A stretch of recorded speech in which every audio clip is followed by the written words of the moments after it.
এই পর্যন্ত সর্বমোট 12টা রিক্রুটিং এজেন্সি 16টা নিয়োগ অনুমতি পাইছে। মালয়েশিয়া প্লান্টেশন সেক্টরের কলিং বিষয়ে সর্বশেষ যে সাইটটা নিয়োগ অনুমতি পাইছে বাংলাদেশ মন্ত্রণালয় থেকে, এই সাইটটা ডিমান্ড লেটার আমি আপনাদেরকে ফুরে শোনাতেছি। আগের ভিডিওগুলোতে আমি 12টা রিক্রুটিং এজেন্সির নাম এবং কতজন কর্মী কোন এজেন্সি পাঠাতে পারবে এই সম্পর্কে বিস্তারিত বলছি। 22 তারিখে যে সাইটটা রিক্রুটিং এজেন্সি নিয়োগ অনুমতি পাইছে সেগুলো দেওয়া হয়েছে, তাদের ওয়েবসাইটে আপডেট দেওয়া হয়েছে আজকে সকালে। তো আমি এক করে রিক্রুটিং এজেন্সিগুলোর নাম বলতেছি এবং কতজন কর্মী নিয়োগ দেবে সেগুলো বলতেছি। Recruiting agency ABR Bangladesh RL 1135, তারা প্লান্টেশন সেক্টর কর্মী প্রেরণ করতে পারবে মোট 36 জন। তারপর 30 জন কর্মী নিয়োগের একটা নিয়োগ অনুমতি পেয়েছে messrs Jawad trading RL number 2036।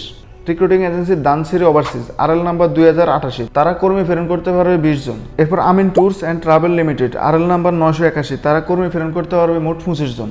যারা আমার আগের ভিডিওগুলো দেখেন না, যে ভিডিওতে আমি 12টা রিক্রুটিং এজেন্সির নাম বলছি এবং কতজন কর্মী পাঠাতে পারবে সম্পূর্ণ বিস্তারিত বলছি, আপনাদের সুবিধার্থে আমি আরেকবারও প্রতিটা এজেন্সির নাম বলতেছি এবং কতজন কর্মী প্রেরণ করতে পারবে ওইটা আমি বলতেছি।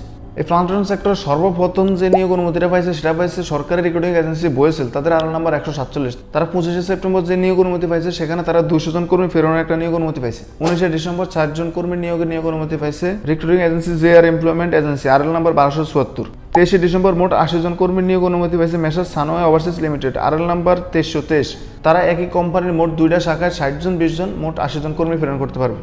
13 নভেম্বর মোট 46 জন কর্মী নিয়োগ অনুমতি হয়েছে Fatin and Faim holding limited RL number 2637। 24 October 100 জন কর্মী নিয়োগ অনুমতি পাইছে AZ1 ইন্টারন্যাশনাল, তাদের RL নাম্বার হচ্ছে 1536। 24 অক্টোবর 15 জন কর্মী ফেরানোর নিয়োগ অনুমতি হয়েছে Fatin and Faim holdings limited, তাদের RL নাম্বার হচ্ছে 2637।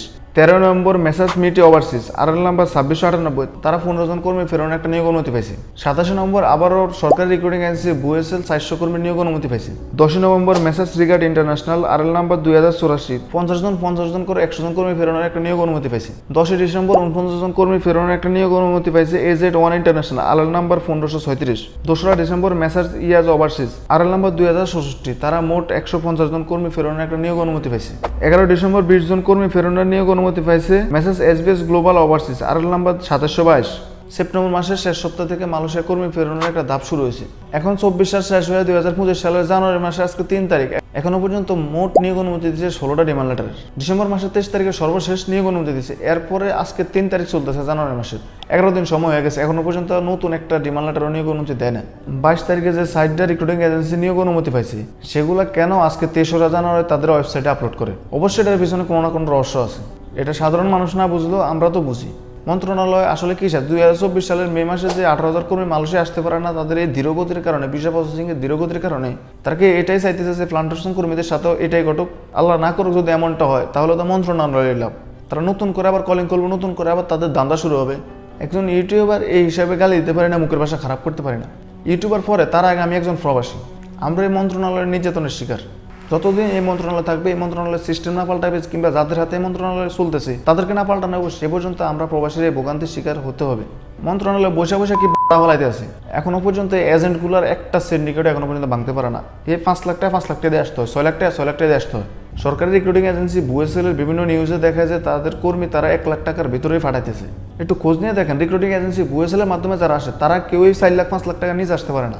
ওটা নাকি একটা সরকারি রিক্রুটিং এজেন্সি। আমি ভিডিওটা লং করতে চাইতেছি না, ভিডিওটা লং করলে আমার মুখের ভাষা আরও খারাপ হবে। একজন ইউটিউবার হিসেবে নিজের মুখে সাবধান করতে পারি, কিন্তু একজন প্রবাসী হিসেবে নিজের মুখ নিজে সাবধান করে রাখতে পারি না। ভিডিওটা এই পর্যন্তই, দেখাবো আপনাদের সাথে নতুন কোনো ভিডিওতে নতুন কোনো বিষয় নিয়ে। আর যদি চ্যানেল নতুন হয়ে থাকেন, মালয়েশিয়ার যে কোনো প্রকার তথ্য পেতে চাই চ্যানেলটা অবশ্যই সাবস্ক্রাইব করে রাখবেন। আল্লাহ হাফেজ।